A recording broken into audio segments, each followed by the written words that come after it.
The call that would change everything came on a Tuesday morning while I was reviewing vendor contracts at my home office in Connecticut. And for 38 years I had been the invisible daughter in the Mitchell family, the one who never quite measured up to Victoria's corporate success or Emma's effortless charm. The forgotten middle child who learned early that love in our house was conditional, based on achievements that my mother Patricia could brag about at her book club meeting. So when Emma's voice came through the phone bursting with excitement about finding the perfect wedding venue, I already knew what was coming. Another family celebration where I would smile from the sidelines and pretend it didn't hurt to always be the afterthought. But what Emma didn't know as she described her dream venue at Martha's Vineyard was that her overlooked sister had been building something extraordinary in secret, and what our family was about to discover would shatter everything they thought they knew about success worth, and which daughter truly belonged in the sophisticated world they worshipped. I've found it, Amelia, the perfect venue. It's everything I've ever dreamed of for my wedding. I set down my coffee and leaned back in my chair. Emma had been engaged to Tyler for 3 months now, and every conversation since then had revolved around wedding plans. As her older sister, I'd learned to brace myself for these calls. I've found it, Amelia, the perfect venue. It's everything I've ever dreamed of for my wedding. I set down my coffee and leaned back in my chair. Emma had been engaged to Tyler for 3 months now, and every conversation since then had revolved around wedding plans. As her older sister, I'd learned to brace myself for these calls. Tell me about it, I said, trying to match her enthusiasm. It's at Martha's Vineyard. This incredible historic estate is right on the water. The ceremony would be in these gorgeous gardens overlooking the ocean. And the reception hall has these massive crystal chandeliers and hand-painted ceilings. They even have a bridal suite where I can get ready with the girls, and guest cottages on the property. She was talking so fast I could barely keep up. I could picture her pacing around her Boston apartment, gesturing wildly even though I couldn't see her. It sounds beautiful, Em. What's the damage? The pause that followed told me everything. When Emma finally spoke, her voice had dropped to almost a whisper. It's expensive, really expensive. With everything I want, the flowers, the band, the photographer, catering for 150 people, it comes to about $100,000. I nearly choked on my coffee. $100,000? That was more than most people made in a year. More than my parents had spent on their own wedding 30 years ago. Adjusted for inflation, Emma, that's a lot of money. I know, but Amelia, you should see this place. It's like something out of a fairy tale. Tyler's family is going to be there, his business partners, everyone from his firm. This is my one chance to have the perfect wedding, and I can't do it anywhere else. I just can't. Her voice broke slightly on the last word, and I felt that familiar tug in my chest. Emma had always been the baby of the family, the one everyone protected and spoiled. At 28, she still had that quality that made people want to give her whatever she wanted. What did Mom and Dad say? I asked, though I already knew the answer. They want to help, but Dad's been talking about retirement. And you know how expensive Victoria's kids' private school is. They just don't have that kind of money right now. I rubbed my forehead, feeling a headache coming on. Our parents were comfortable. Dad's consulting business had done well over the years. But 6 figures for a wedding was beyond their reach. Victoria, my older sister, had her own family to worry about, and her husband's medical practice was still building up. Have you and Tyler talked about scaling back, maybe a smaller venue? Fewer guests. Emma's response was immediate and sharp. I can't ask Tyler to compromise on this. His family is very prominent in Boston society. His mother has been planning their son's wedding since he was born, practically. If I show up with some budget ceremony, what will they think? What will they think? The question hung in the air, and I realized this wasn't really about Emma's dream wedding. This was about Emma feeling like she needed to prove herself worthy of Tyler's family, worthy of their approval and acceptance. I stared out my office window at the Connecticut countryside, thinking about my own bank account, about the business I'd built from nothing over the past 10 years. The money wasn't the issue. I could afford it without breaking a sweat. But something about the whole situation made my stomach clench. Growing up as the middle child in the Mitchell family had taught me exactly where I stood in the hierarchy. Victoria was the achiever, the one who graduated summa cum laude from Yale, married a doctor, and produced 2 beautiful grandchildren for our parents to dote on. Emma was the sweetheart, the one with the infectious laugh and the ability to charm anyone within 5 minutes of meeting them. And then there was me, the quiet one, the one who was smart but not quite smart enough, pretty but not quite pretty enough, successful but never in ways that our mother Patricia could brag about at her book club meetings. When I'd graduated from college in 2008, right into the worst job market in decades, I'd bounced from one temporary position to another. When I'd finally found my footing and started building something of my own, I'd kept it quiet. I'd learned early that in my family, failure was scrutinized, but success was somehow even more complicated. Amelia, are you still there? Emma's voice pulled me back to the present. Yeah, I'm here, just thinking. I could hear her breathing on the other end of the line, waiting. I thought about all the family dinners where I'd sat at the end of the table while Mom and Dad fawned over Victoria's latest promotion or Emma's latest boyfriend. I thought about birthdays where my gifts were acknowledged with polite thank yous while Emma's were met with squeals of delight. Maybe this was my chance. Maybe funding Emma's dream wedding would finally earn me a place at the family table that wasn't just geographical. Let me make some calls, I heard myself saying. See what I can figure out. Really? Emma's voice shot up an octave. Amelia, do you think you could help? Even just a little bit would mean everything. Let me see what I can do, I repeated. No promises, but let me look into it. After we hung up, I sat in my office for a long time, staring at the contracts spread across my desk. Outside, the October afternoon was crisp and bright, the kind of fall day that made Connecticut look like a postcard. By evening, I'd made my decision. I called the venue, directly spoke to the events coordinator, and put down a deposit that most people couldn't afford to lose. When I signed the contract, my hand was steady, but my heart was racing. $100,000 to give my little sister her dream wedding. $100,000 to finally prove that I belonged in this family, that I was worth something, that I could provide the kind of support that mattered. I sealed the envelope with the signed contract and deposit check, then walked to the mailbox at the end of my driveway. The October air was cold against my face, and for a moment I wondered if I was making a mistake. But then I thought about Emma's voice, about how happy she'd sounded describing her perfect day, and I dropped the envelope into the slot. 10 years earlier, I'd left my childhood home in Greenwich with $500, a used Honda Civic, and a business degree that seemed worthless in the post-financial crisis job market. I was 22, proud and determined to prove I could make it on my own. The first 6 months were brutal. I'd moved to a tiny apartment in Stamford, close enough to the city to commute, but cheap enough that I could afford the rent, working at a chain restaurant in downtown Greenwich. Every night I'd come home smelling like grease and disappointment, my feet aching from 8-hour shifts serving wealthy families who reminded me of everything I'd walked away from. The restaurant Chez Laurent catered to the kind of old-money Connecticut families who treated dining out like a social performance. I watched them celebrate anniversaries, birthdays, business deals, and engagements, always with an attention to detail that bordered on obsessiveness. The flowers had to be perfect, the service invisible, the atmosphere exactly right for whatever story they were trying to tell about themselves. That's where I first started noticing the gap in the market. These families would spend thousands on a single dinner, but when it came to hosting events at home or finding venues for special occasions, they struggled. The country clubs were stuffy and impersonal. Hotel ballrooms were generic. Private estates were either unavailable or came with owners who wanted to micromanage every detail. I started paying attention to their conversations, filing away complaints and wishes. Pemberton lamented that her daughter's engagement party venue felt like a corporate conference room. Mr. Davidson was frustrated that his anniversary celebration had been ruined by a wedding reception happening simultaneously in adjacent ballroom. They wanted something exclusive, elegant, and completely under their control. They wanted to feel special, not like just another booking in someone's calendar. The idea started as a fantasy during my worst shifts. What if there was a place designed specifically for these kinds of celebrations? What if someone could offer the elegance of a private estate with the service and amenities of a luxury hotel for 2 years? I worked and saved and planned.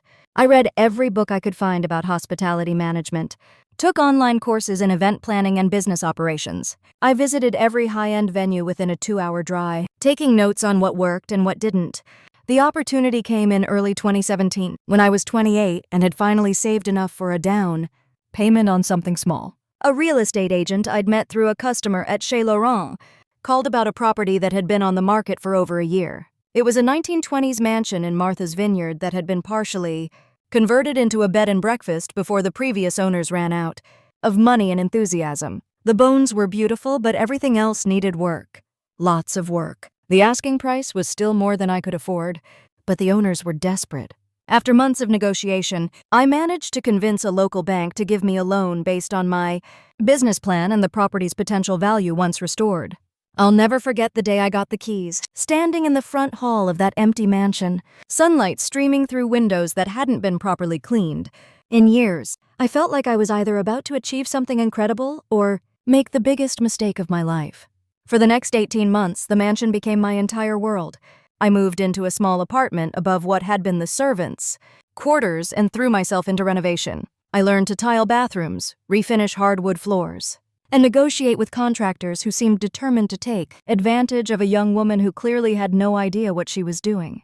I was right about that last part, at least initially. I made expensive mistakes, hired the wrong people, and had to redo work that should have been done correctly the first time.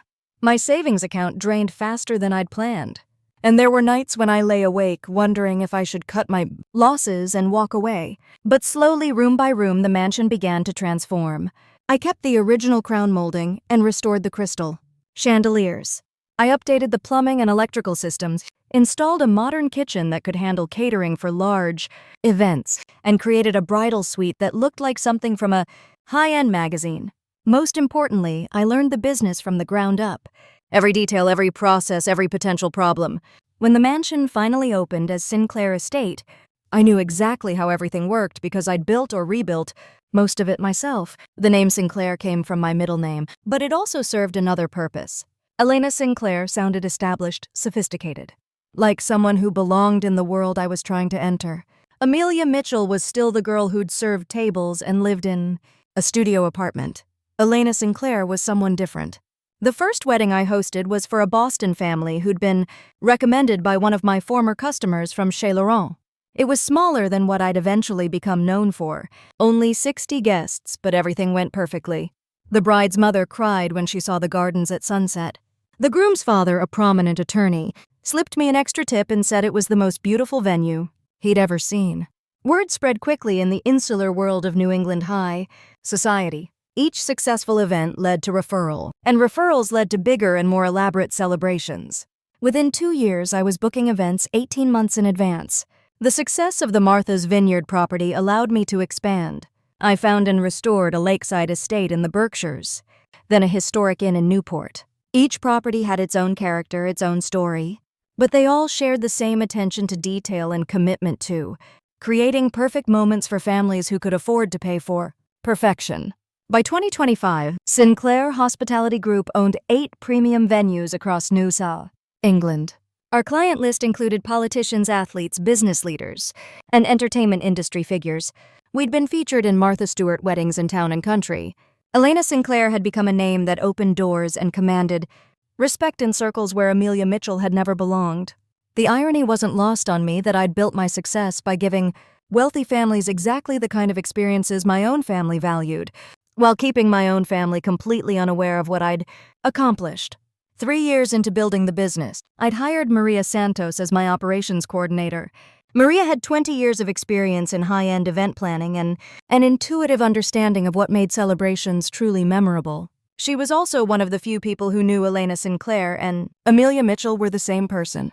More than an employee, Maria had become my trusted confidant and the closest thing I had to family in my new life. She understood why I kept my identity private and never pushed me to reconnect with the world I'd left behind. Until now, sitting in my home office after promising Emma her dream wedding, I'd managed to keep those two worlds completely separate. But as I looked at the signed contract on my desk, I realized that was about to change. 2 weeks after I'd signed the venue contract, Emma called with news that should have made me happy but instead sent a chill down my spine. He proposed Amelia. Tyler actually proposed.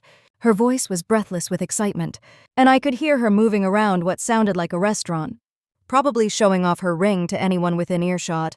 "Congratulations, Em, tell me everything, it was perfect. We were at Top of the Hub, you know.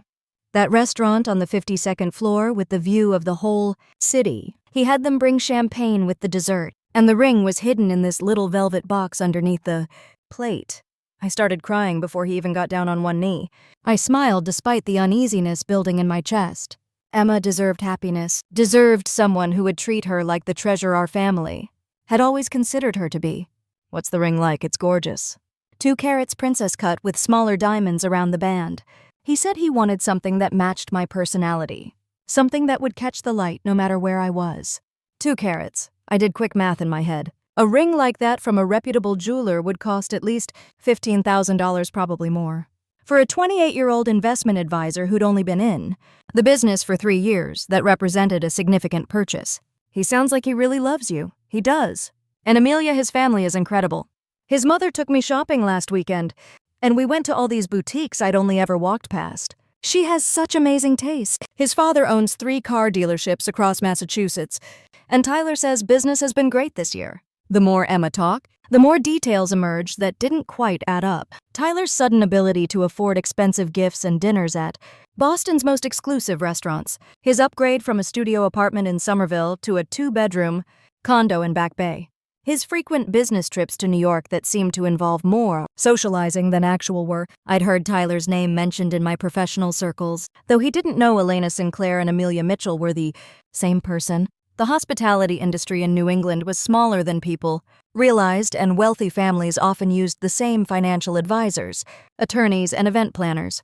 There had been whispers about Tyler Davis, nothing concrete, but enough to make experienced business people cautious.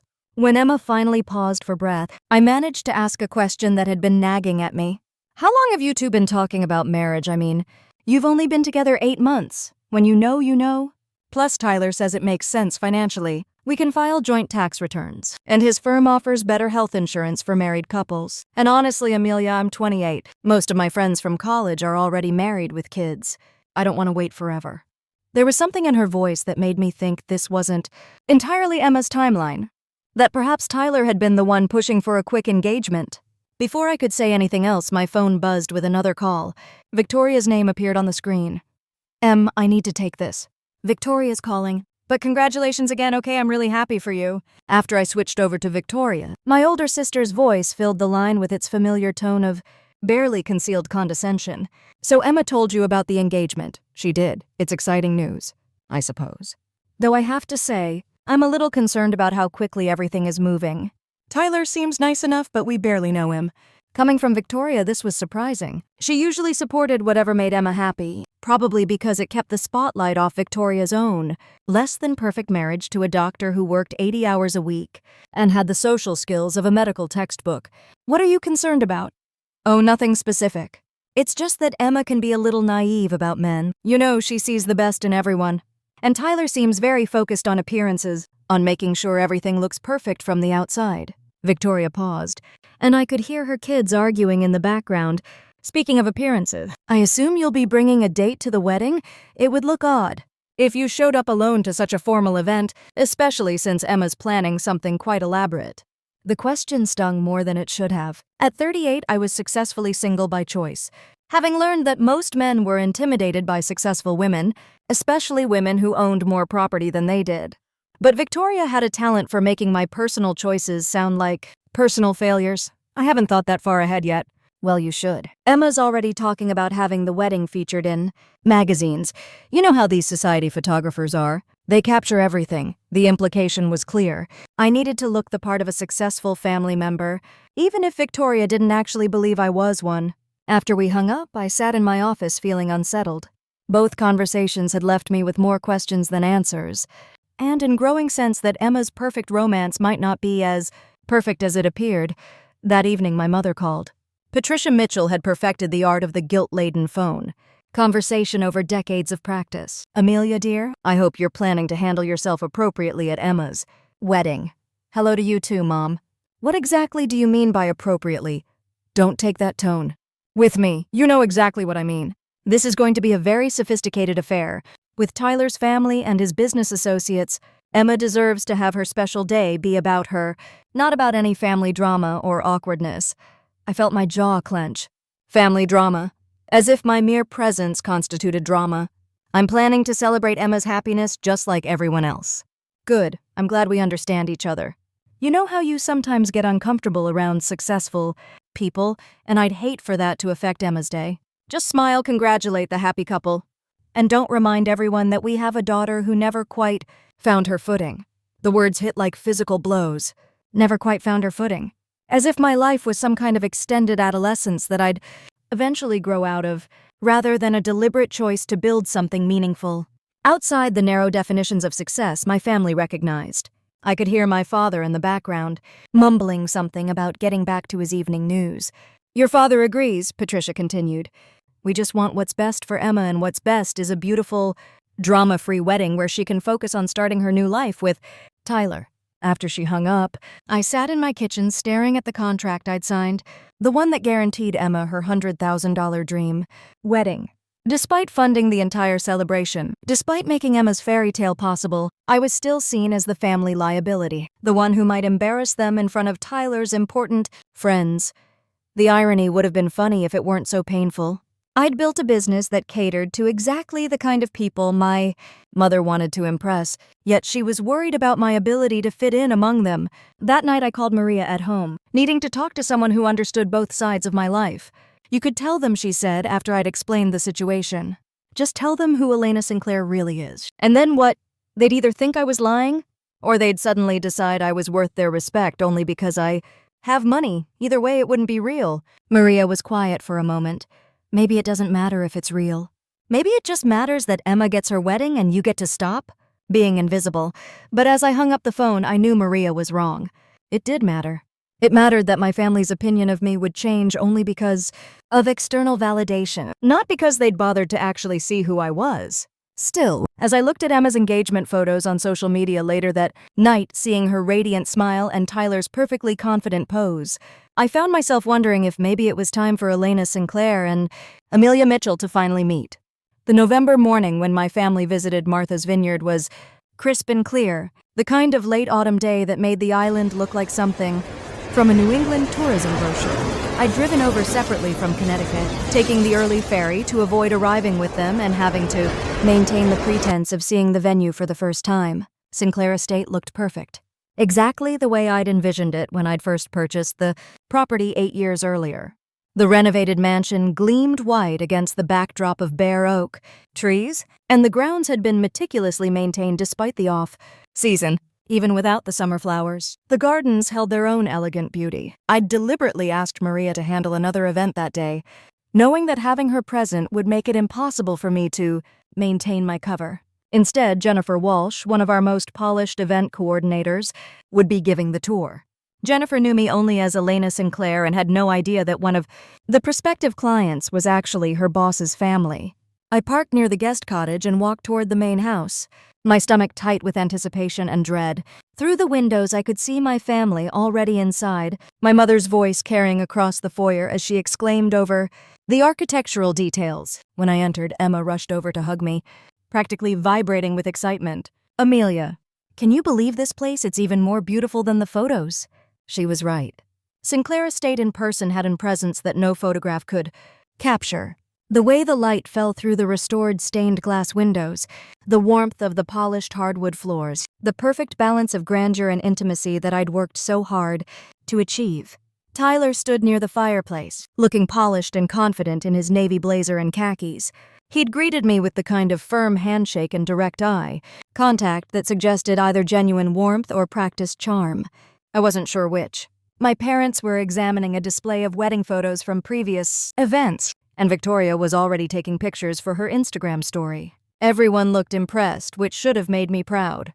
Instead, I felt like an outsider observing someone else's family visiting someone else's venue. Jennifer appeared with her professional smile and clipboard, ready to begin the official tour. "Good morning, everyone. I'm Jennifer Walsh, and I'll be showing you around Sinclair Estate today, Mrs. Mitchell. I understand this is for your daughter's wedding in June." My mother practically preened under the attention. "Yes, Emma's engagement to Tyler here. We want something truly special for our daughter, something that reflects the kind of celebration she deserves." Jennifer led us through the main floor, explaining the layout and logistics with the expertise I'd trained her to demonstrate. The living room that would serve as a cocktail area, the dining room where the cake would be displayed, the screened porch overlooking the gardens where the ceremony would take place. With each room, my family's enthusiasm grew. Emma kept squeezing Tyler's hand and pointing out details. Victoria made approving comments about the decor. Even my father, who usually showed interest only in financial markets and golf, asked thoughtful questions about parking and accessibility. But it was my mother's reactions that I found myself watching most carefully. Patricia Mitchell had always had strong opinions about what constituted proper taste and social standing. She'd spent my childhood critiquing other families' choices in everything from home decor to vacation destinations. Now I was watching her fall in love with something I'd created, not knowing that her least successful daughter was responsible for everything she was admiring. When Jennifer led us outside to see the ceremony space, my mother's praise reached new heights. "This is absolutely exquisite," she told Jennifer. "The owners clearly understand true elegance.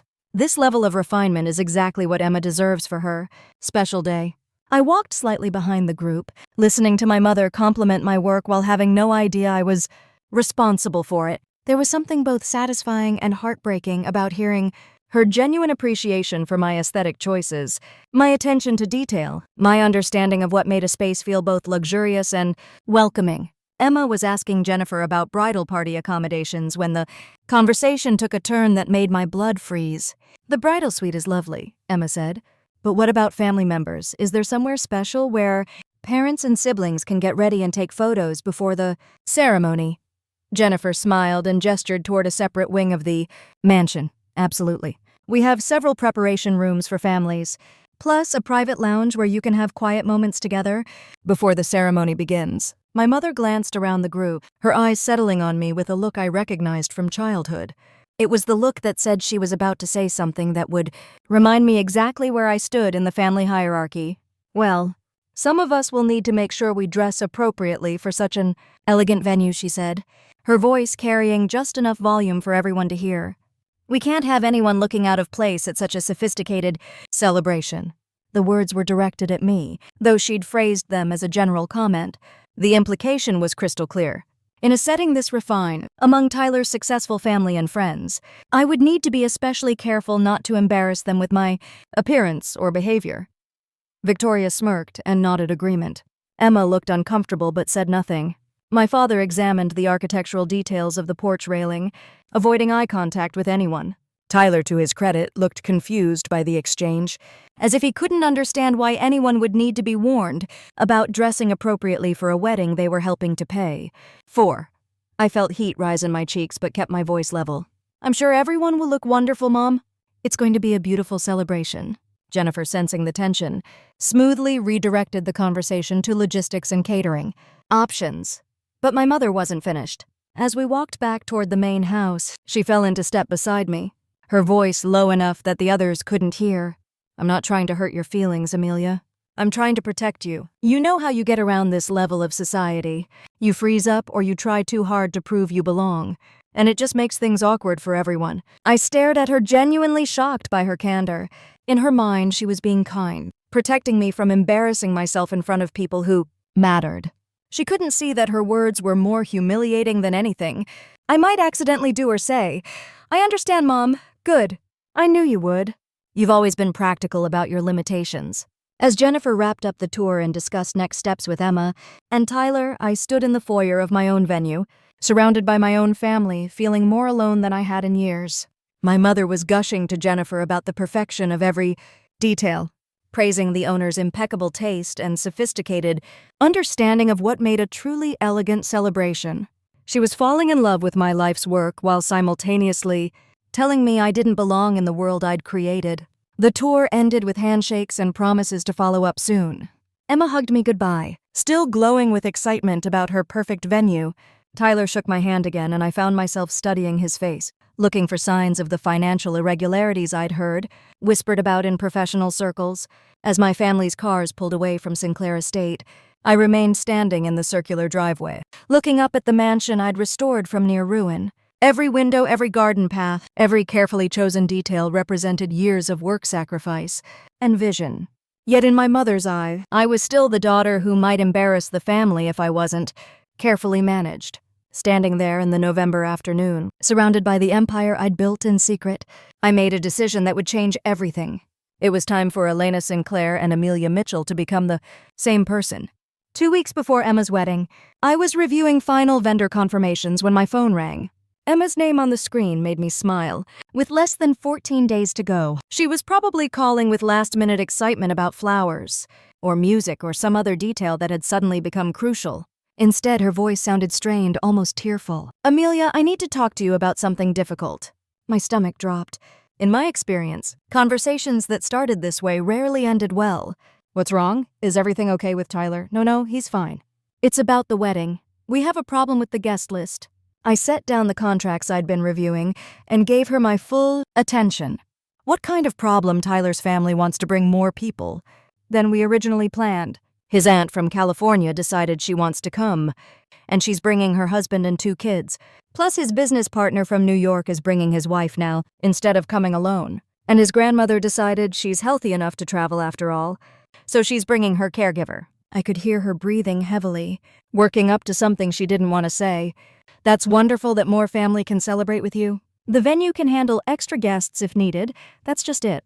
"It can't." Jennifer called today and said we're already at maximum capacity for the ceremony space, fire codes and all that. We can't fit any more people. My mind immediately went to solutions. We could move the ceremony to a different part of the grounds, maybe rent additional seating, adjust the layout somehow. I'm sure we can figure something out, Em. Let me call Jennifer and see what options we have. Amelia, wait. That's not why I'm calling." Something in her tone made my blood run cold. "Tyler and I talked about it, and we looked at the guest list, and we think maybe you should just come to the after party instead of the ceremony." The words hit me like a physical blow. I sat down heavily in my office chair, staring out at the Connecticut countryside without really seeing it. "What I know how it sounds, but hear me out. The ceremony is really just for immediate family and Tyler's business associates. You could still be part of the celebration, just not the actual ceremony part. You could come for dinner and dancing and all the fun stuff." I could hear coaching in her words, phrases that didn't sound like Emma. In the background, I caught the faint sound of my mother's voice, though I couldn't make out the words. "Emma, is Mom there with you? She's helping me work through this. She thinks it might actually be better for you this way. You know how you sometimes feel uncomfortable in big social situations, especially around Tyler's kind of people? Mom thinks this would protect you from feeling out of place." Protect me. The same phrase my mother had used at the venue tour, as if my discomfort was inevitable rather than something they were actively creating. I see. Tyler's business partners are going to be there, and his family is very prominent in Boston society. Mom just thinks you might feel more relaxed at the party afterward, when things are less formal and structured. Each word felt like another cut. The daughter who had funded the entire $100,000 wedding was being uninvited because her presence might be embarrassing to the groom's important friends. "You'll still be part of the family celebration," Emma continued, her voice getting higher and more desperate. "It's just that the ceremony needs to be kept small and intimate. Except that Tyler's business associates and extended family were apparently more intimate than his fiancée's sister." "Who else is being moved to just the after party?" I asked, though I already knew the answer. "Well, nobody else exactly. But you're different, Amelia. You've always been more private, more independent. Mom thought you'd prefer it this way." I closed my eyes and counted to 10, then 20. When I finally spoke, my voice was steady. "If that's what you and Tyler have decided, then of course I'll respect your wishes." "Really, you're not angry?" "Of course not. It's your wedding day. You should have exactly what you want." After we hung up, I sat motionless in my office for nearly an hour. The signed contracts and vendor confirmations spread across my desk seemed to mock me. I'd paid for Emma's dream wedding and been thanked by being told I wasn't suitable company for the actual ceremony.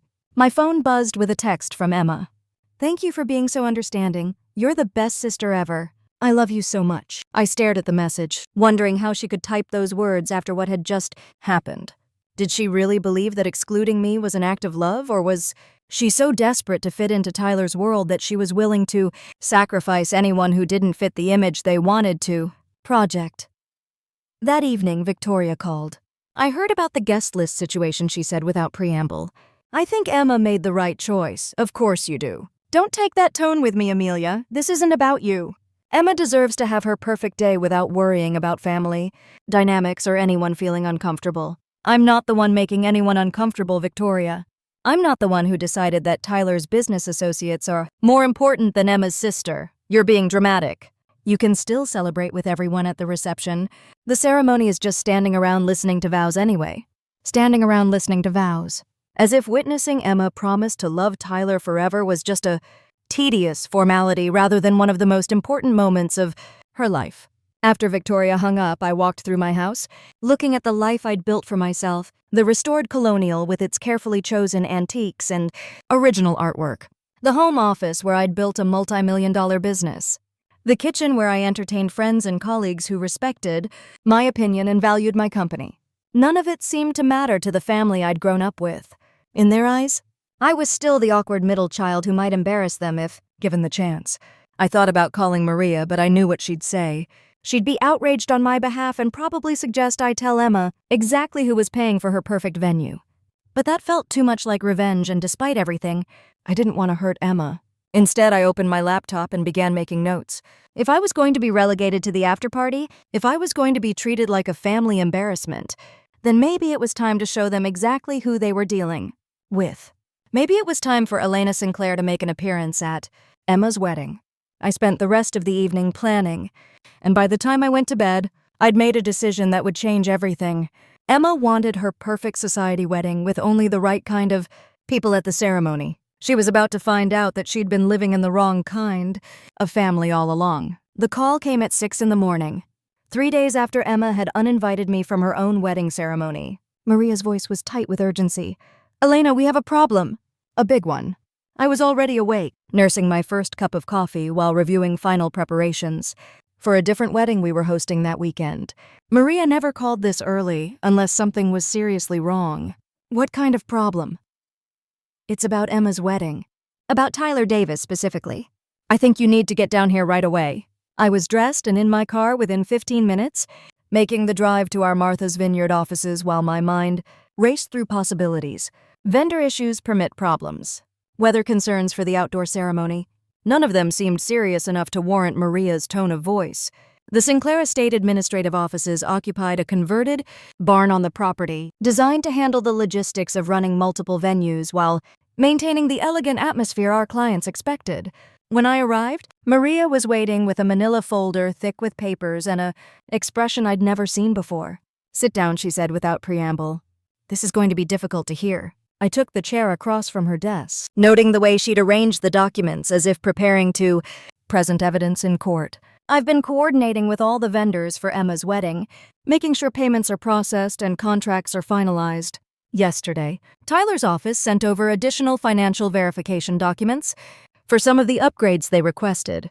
Tyler had indeed requested several last-minute additions to the wedding package, premium wine selections, additional floral arrangements, upgraded transportation for the wedding party. Nothing unusual for a groom trying to impress his bride and both families. The documents looked legitimate at first glance," Maria continued. "Investment account statements showing sufficient funds, a letter from his firm confirming his employment and salary. But something felt off about the formatting." She opened the folder and pulled out several sheets of paper. "I have a friend who works in compliance at a major investment firm in Boston." I asked her to take a look at these statements, just to make sure everything was in order. My stomach began to tighten. The letterhead was wrong. The account numbers follow an old format that this firm stopped using 2 years ago. And when my friend called to verify Tyler's employment, they confirmed he works there, but his salary is about $40,000 less than what's listed on these documents. She pulled out more papers, bank statements and transaction records that looked increasingly damning. I started digging deeper. Tyler's been living significantly above his means for the past year. Designer clothes, expensive dinners, that 2-carat engagement ring, the upgraded condo. His legitimate salary couldn't support that lifestyle. Where's the money coming from client accounts? He's been skimming from investment portfolios he manages, using a classic technique of taking money from new clients to cover withdrawals from existing ones. A Ponzi scheme, basically, but on a smaller scale. The folder contained transaction records showing a pattern of unauthorized transfers, falsified client statements, and money being moved through multiple accounts to obscure the paper trail. "How much are we talking about based on what I can document?" "Approximately $800,000 over the past 12 months. I felt sick. $800,000 stolen from clients who trusted Tyler, with their retirement savings, their children's college funds, their financial futures. Does Emma know I don't think so? She keeps talking about how successful Tyler is, how his business is growing so quickly. She thinks his ability to afford expensive things is proof of his professional success." Maria pulled out the final set of documents, and these made my hands shake. My friend's ex-husband works in financial crimes for the FBI. When she showed him Tyler's falsified documents, he got interested. Very interesting. They've been building a case against Tyler for 3 weeks now. 3 weeks. The investigation had been underway since before Emma had uninvited me from the ceremony. They're planning to arrest him. The warrant has already been signed. They're waiting for the right moment. Probably when they can catch him with evidence or prevent him from fleeing. I thought about Emma, radiant with happiness as she planned her dream wedding. I thought about the $100,000 I'd invested in giving her the perfect celebration. Money that would now be associated with a criminal investigation. Maria, what happens to Emma if she marries him? Legally. She could be considered an accessory if they think she knew about the fraud. Even if she didn't know, being married to him makes everything more complicated. Shared assets, potential civil liability from the victim's lawsuits. I stared at the evidence spread across Maria's desk. Tyler Davis wasn't just a charming groom with expensive taste. He was a criminal who had stolen nearly $1 million from innocent people. And he was planning to celebrate by marrying my sister with money he'd stolen. The FBI is going to move on this soon, Maria said quietly.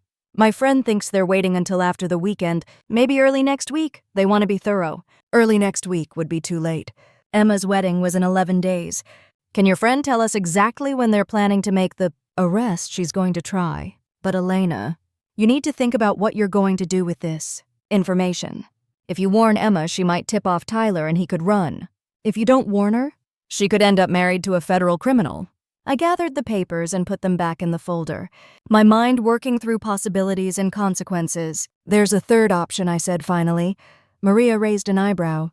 I could make sure the truth comes out at exactly the right moment, in front of exactly the right people. For the first time since I'd arrived, Maria smiled. The people who thought Emma's sister wasn't sophisticated enough for their ceremony, exactly those people. I stood up, holding the folder that contained Tyler's financial crimes and Emma's potential salvation. Keep monitoring the FBI timeline. I want to know the moment they decide to move. And Maria, yes, start preparing for the possibility that Emma's dream wedding is about to become something very different than what anyone expected. As I drove home, the folder of evidence on the passenger seat seemed to pulse with possibility. Emma had chosen Tyler's world over her own family. She'd decided that impressing his business associates was more important than having her sister witness her vows. Now I was going to show her exactly what kind of world she'd chosen, and exactly what kind of man she was about to marry. The wedding was still 11 days away. That gave me just enough time to plan something that would save Emma from the biggest mistake of her life, while teaching my family a lesson about judging people by appearances rather than character. Elena Sinclair was about to meet the Mitchell family, and it was going to be an introduction none of them would ever forget. The morning of Emma's wedding dawned clear and unseasonably warm. For early June in Martha's Vineyard, from my home office window, I could see the ferry arriving with the first wave of guests, their cars gleaming in the sunlight as they drove toward what they believed would be a perfect society celebration. I'd been awake since 4, coordinating final details with a precision that would have impressed any military strategists. The difference was that most generals weren't planning to expose a criminal while simultaneously revealing their own secret identity to a family that had spent decades underestimating them. My phone buzzed with an update from Maria. FBI moving this afternoon, warrant active. Are you ready? I typed back quickly. Ready. Coordinate with James. Everything happens at the pre-ceremony reception. James Rodriguez, my attorney, had arrived on the island the night before with a briefcase full of documentation that would protect Emma and expose Tyler. He'd also brought along someone from his firm who specialized in financial crimes, just in case we needed expert testimony about Tyler's Ponzi scheme.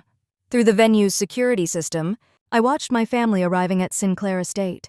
Emma looked radiant in her designer gown. Tyler appeared confident and charming in his custom tuxedo, and my parents beamed with pride at their youngest daughter's perfect wedding day.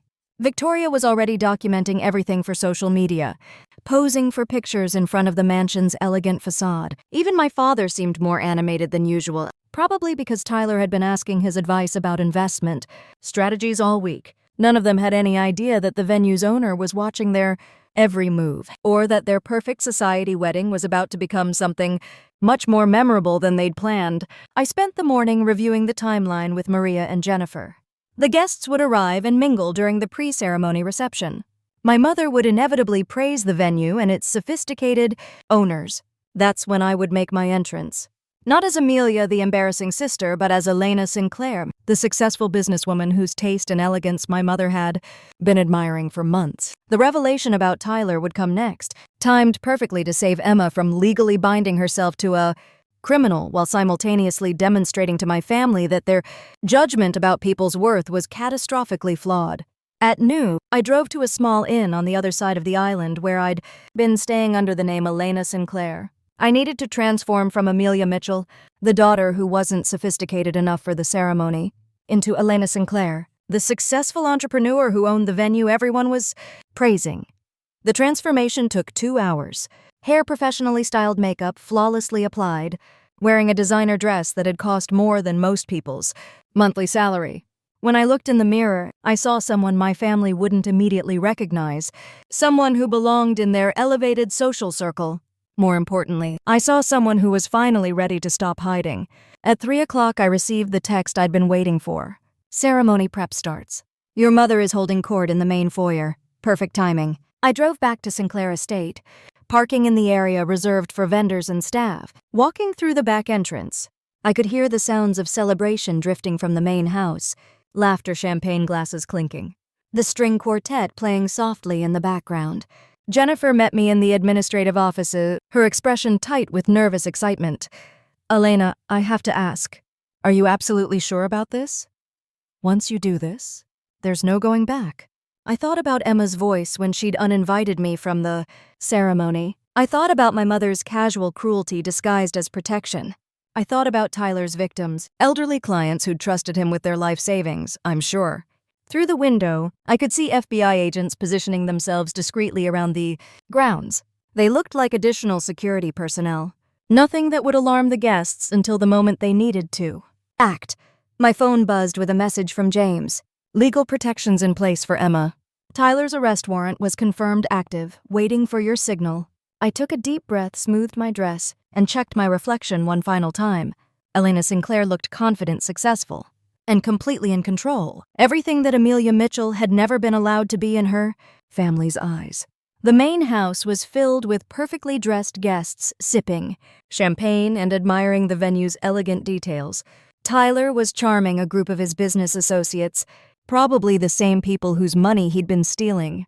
Emma floated between groups of guests, radiant with happiness and completely unaware that her perfect day was built on a foundation of lies and crime. My parents stood near the grand staircase, accepting congratulations and compliments about their daughter's impeccable taste in venues. Victoria was photographing every detail for her social media followers, documenting what she believed would be her family's triumph of social sophistication. And in the center of it all, my mother held court exactly as Maria had predicted, praising the venue's elegance and the mysterious owners who clearly understood true refinement. I waited in the doorway watching the scene unfold, knowing that in the next few minutes, everything would change forever. The guests who had deemed me unworthy of witnessing Emma's vows were about to discover that they'd been celebrating in a venue owned by the woman they'd excluded.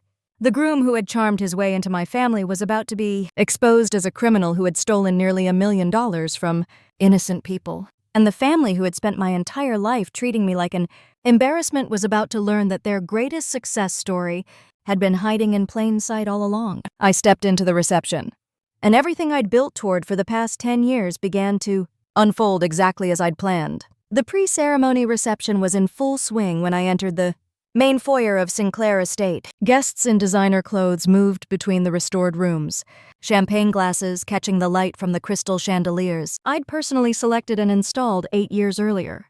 My entrance didn't cause a stir initially. I looked like I belonged among Tyler's business associates and Emma's college friend, another successful professional celebrating the happy couple. It wasn't until I approached my mother's group that the carefully orchestrated revelation began.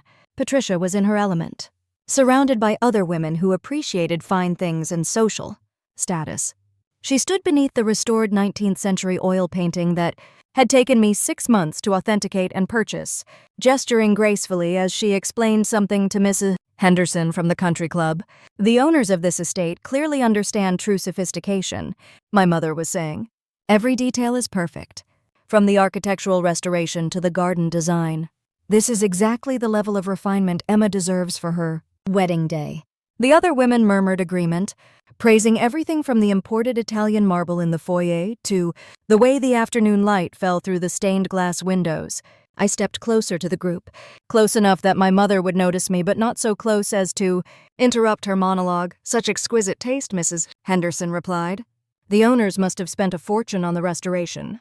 You can tell this wasn't done by some commercial decorator. This required someone with real vision." My mother beamed, as if Emma's choice of venue reflected her own superior judgment. "Exactly, this kind of elegance can't be purchased. It has to be understood, felt in one's bones. The owners clearly come from the right kind of background." That was my cue. I moved into the circle of women, my voice calm and clear. "Actually, Mom, I built this place." My mother turned toward me, her expression shifting from mild surprise to confusion to something approaching horror as she processed both my presence and my words. "Amelia, what are you doing here? The ceremony isn't for another hour." The other women looked between us, sensing undercurrents they didn't understand. "I own this estate," I continued, my voice steady despite the way my heart was racing. "I'm Elena Sinclair.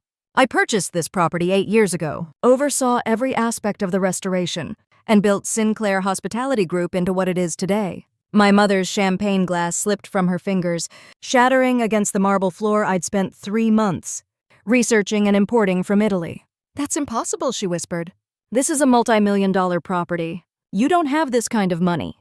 I reached into my purse and withdrew the leather portfolio I'd prepared for this moment.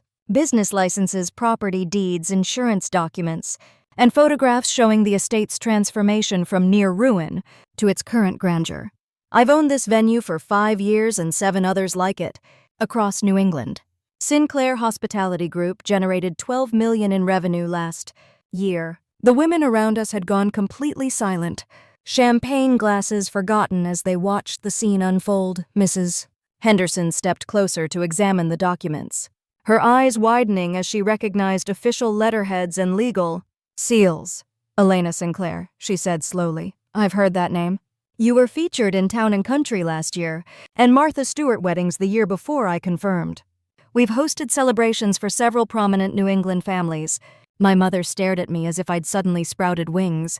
"But you work at—" "I haven't worked for anyone else in 10 years, Mom.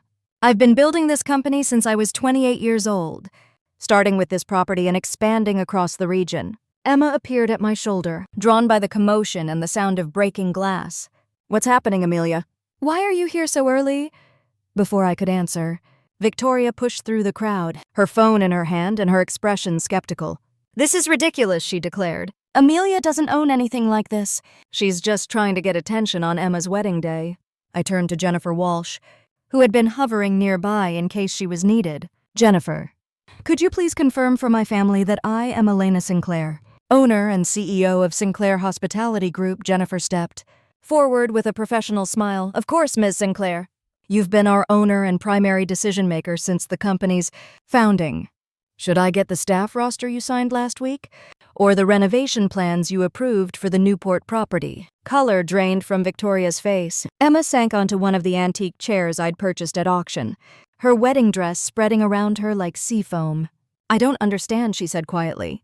"You've owned this place the whole time when I called you about finding a venue when I was so excited about this estate. You already owned it. I built it specifically for celebrations like yours.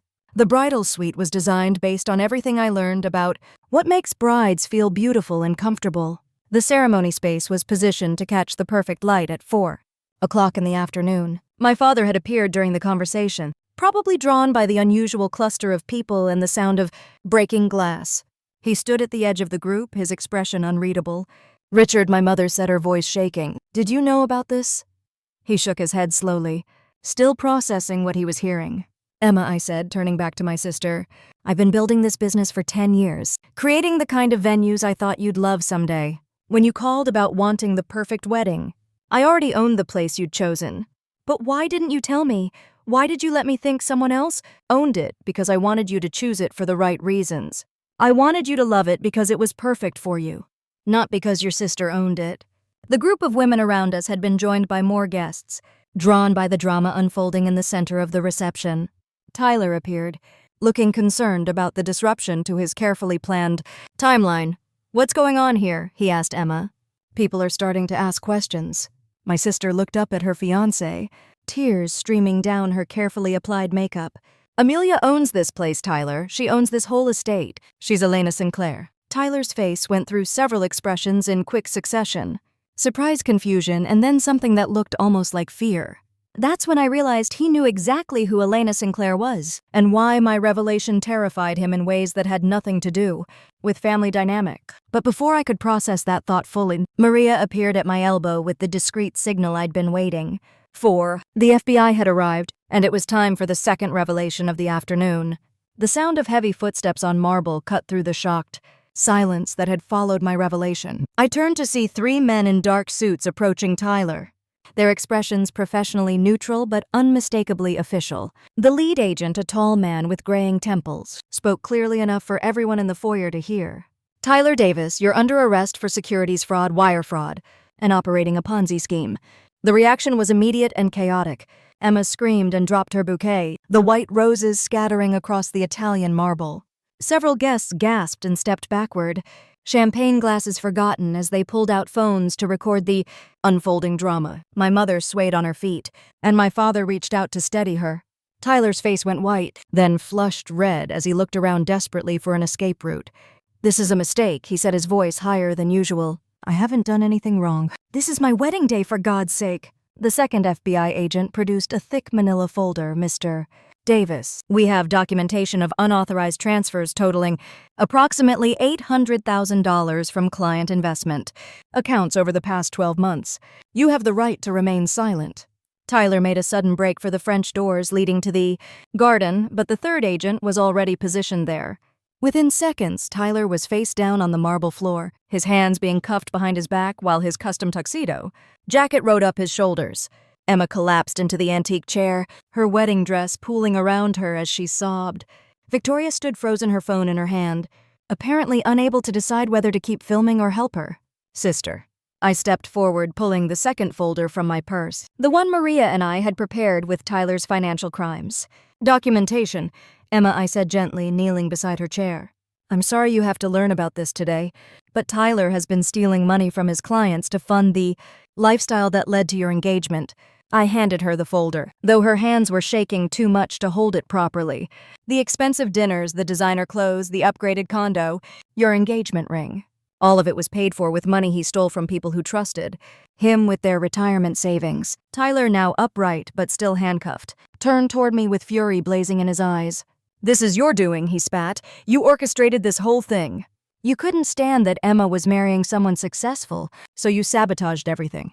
The lead FBI agent looked at Tyler with the kind of patience that comes from years of hearing desperate criminals blame everyone but themselves. "Mr. Davis, our investigation began 3 weeks ago based on complaints from your clients. This arrest has nothing to do with your fiancé's family."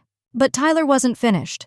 "She's been planning this," he said, gesturing toward me as much as the handcuffs allowed. "She owns this place. She's been watching us, setting us up." Emma looked up at me through her tears, confusion and pain written across her face. "Is that true? Did you know about Tyler before today I took her?" Hands noting how cold they'd become. "I learned about the embezzlement a week ago. I was trying to figure out how to tell you without destroying your happiness. But you let me plan this whole wedding knowing he was a criminal." The hurt in her voice cut deeper than any of my mother's casual cruelty ever had. "Emma, the ceremony was scheduled to begin in 15 minutes. Legally, you're not Tyler's wife. You have no liability for his crimes. If you'd married him, you could have been considered an accessory or faced civil lawsuits from his victims." My father finally found his voice. $800,000, he said quietly. How many people did he steal from? The FBI agent consulted his notes.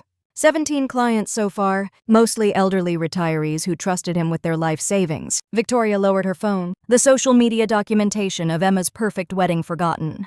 In the face of federal crimes. Oh God, Emma, your whole relationship was built on stolen money. Every fancy date, every expensive gift." My mother, who had been silent since the agents arrived, suddenly spoke up. "Amelia," she said, her voice barely above a whisper. "You knew about this and you still paid for the wedding venue." I looked around at the assembled guests, at Tyler being read his rights, at Emma in her designer gown. I paid for the venue to give Emma her dream wedding. I didn't know Tyler had been using stolen money to convince her he was successful enough to deserve that dream. The full implications began to settle over the group. The romantic courtship, the proposal at Boston's most expensive restaurant, the engagement ring that had impressed everyone at the country club. All of it was tainted by theft from innocent people. Emma stood up suddenly, her wedding dress rustling. "The ring," she whispered, looking down at the 2-carat diamond on her finger. "He bought this with stolen money." She pulled it off and set it on the marble floor as if it were contaminated. As the FBI agents led Tyler away, he made one final attempt to shift blame. "Ask her how long she's been spying on us," he called out. "Ask her why she really paid for this wedding. She's been planning this humiliation from the beginning." But even Tyler's business associates, the people he'd been so eager to impress, were backing away from him now. Whatever social capital he'd accumulated was evaporating as quickly as his freedom. The agent handed me a business card. "Miss Sinclair will need a statement from you about how you uncovered Mr. Davis's financial irregularities, and will need to coordinate with your staff about preserving any evidence related to his lifestyle expenses." I nodded, still processing the surreal nature of the situation. An hour ago, I'd been the family embarrassment who wasn't sophisticated enough for Emma's ceremony. Now I was the venue owner who had exposed a federal criminal and potentially saved my sister from years of legal complications. Emma disappeared upstairs to change out of her wedding dress, accompanied by Victoria and my mother. The remaining guests began to disperse, some clearly disappointed to miss the dramatic conclusion, others probably relieved to avoid further association with criminal activity. My father approached me as the foyer began to empty. "Amelia," he said, his voice heavy with something that might have been regret. "I owe you an apology, several apologies actually." I looked at him, noting how much older he seemed than he had that morning. "For what specifically? For not seeing what you'd accomplished. For letting your mother treat you like a failure when you were building something remarkable. For not standing up for you when you deserved our support." He paused, looking around at the venue I'd created. "And for not realizing that you saved Emma from making the biggest mistake of her life." As he walked away to check on his youngest daughter, I stood alone in the foyer of Sinclair Estate, surrounded by the elegant details I'd spent years perfecting. The afternoon sun streamed through the stained glass windows, casting colored light across the marble floor where Tyler had been arrested. Maria appeared beside me, surveying the aftermath of our carefully orchestrated revelation. "Well," she said quietly, "that went better than expected. I wasn't sure whether to laugh or cry. Emma's wedding was over before it began. Tyler was in federal custody, and my family finally knew who Elena Sinclair really was. But as I looked around at the venue I'd built from a vision of creating perfect celebrations for families like mine, I realized that despite everything, this might still turn out to be the most important day of Emma's life, just not in the way any of us had planned. 1 week after what should have been Emma's wedding day, my family gathered at the Sinclair Hospitality Group headquarters in Hartford. The modern glass building overlooked the Connecticut River, a far cry from the country club settings where we usually met for family occasions. Emma arrived first, looking younger and somehow lighter than she had in months. The designer clothes and expensive jewelry were gone, replaced by simple jeans and a sweater that actually belonged to her, rather than being gifts from a criminal. She'd spent the week staying with my parents, processing everything that had happened and trying to rebuild her sense of who she was without Tyler's stolen money shaping her identity. Victoria came next, uncharacteristically subdued and without her usual air of superiority. The social media posts about Emma's perfect society wedding had been deleted, replaced by a simple statement about family being more important than appearances.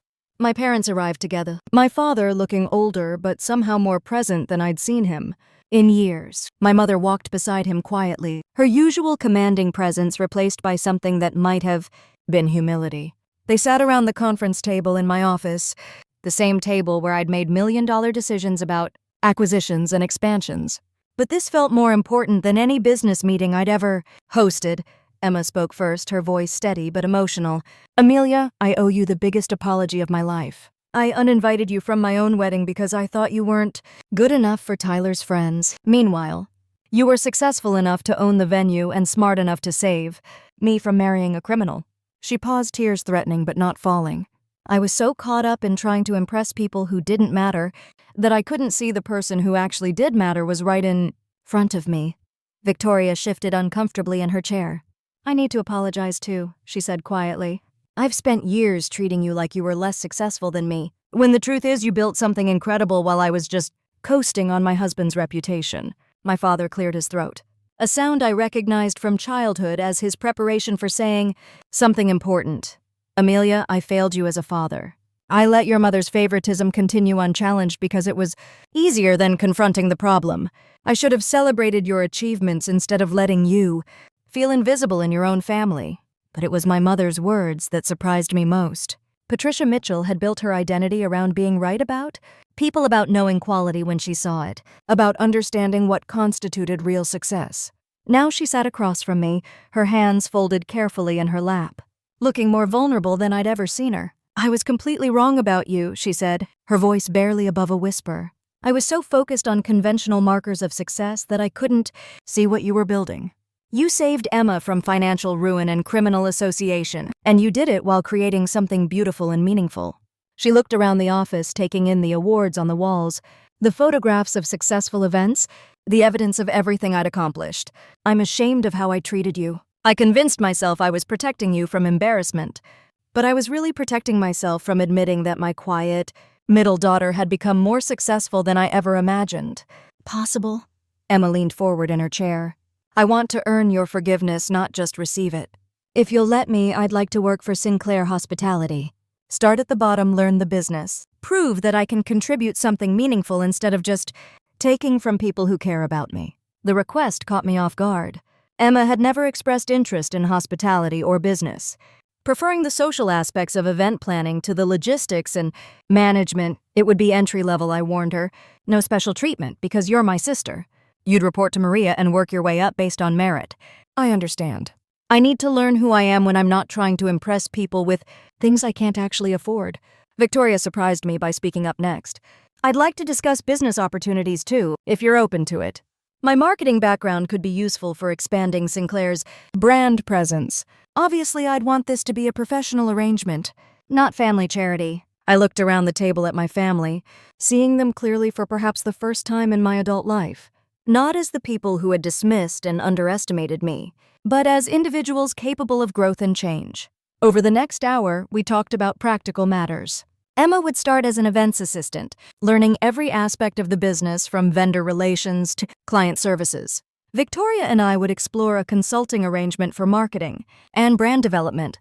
My parents would finally get to see the empire their daughter had built and understand why she'd kept it secret for so long.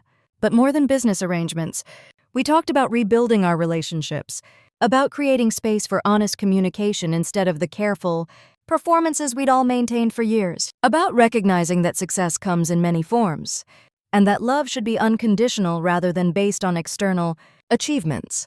As the meeting wound down, Maria appeared in the doorway with an update on several business matters, including an offer from Rebecca Chen about potential partnerships on the West Coast. I declined as I had before. What I'd built was mine, created through my own vision and effort, and I wasn't ready to share control with anyone who hadn't earned it. The sun was setting over the Connecticut River when my family finally prepared to leave. Emma lingered after the others had gone, wanting one last moment to talk privately. I keep thinking about that phone call when I uninvited you from the ceremony, she said. I can't believe I told you that you didn't belong in sophisticated society when you literally owned the most sophisticated venue in New England. The irony wasn't lost on me either. But Emma, here's what I want you to understand. Even if I hadn't owned Sinclair Estate, even if I was just Amelia Mitchell with a regular job and a modest life, I still would have deserved to witness my sister's wedding. My worth as a person and as your family member was never dependent on my business success. She nodded, tears finally falling. I know that now. I'm going to spend a long time making sure I never forget it. After Emma left, I stood alone in my office, looking out at the city lights, reflecting on the river. Maria joined me, as she had so many evenings over the years when we were building something from nothing. How does it feel, she asked, to finally have your family see who Elena Sinclair really is? I considered the question, thinking about the girl who had left home with $500 and a determination to prove herself worthy of love and respect. It feels like the end of a very long performance, I said finally, and the beginning of something real. The story I'd lived for the past 10 years had been about proving myself to people who couldn't see my value. But sitting in the office I'd earned, surrounded by the success I'd built, I realized that the most important audience had always been myself. I'd spent a decade becoming someone my family could finally respect, but more importantly, I'd become someone I could be proud of. Someone who created beautiful spaces for families to celebrate love. Someone who saved her sister from a criminal. Someone who turned pain into purpose and built something lasting from the ashes of rejection. As I packed up my files and prepared to head home, I thought about all the women out there who felt invisible in their own families, who were told they weren't quite good enough, who were dismissed and underestimated by the very people who should have lifted them up. If you're one of those women, if you've ever been the family member who was overlooked or made to feel less than, I want you to know something. Your worth isn't determined by other people's recognition. Your value doesn't depend on external validation. Sometimes the best thing you can do is stop asking for a seat at their table and build your own table instead. And if you build it well enough, with enough care and vision and determination, eventually they'll ask to sit with you. If you've ever been underestimated by your own family, if you've ever felt like the invisible child or the family disappointment, share your story in the comments below. Tell us how you found your own way to success and recognition. And don't forget to subscribe, because there are so many more stories about people who turned their pain into power, who proved their doubters wrong, and who discovered that sometimes the best revenge isn't revenge at all. Sometimes it's simply becoming so successful that the people who dismissed you can no longer ignore who you've become.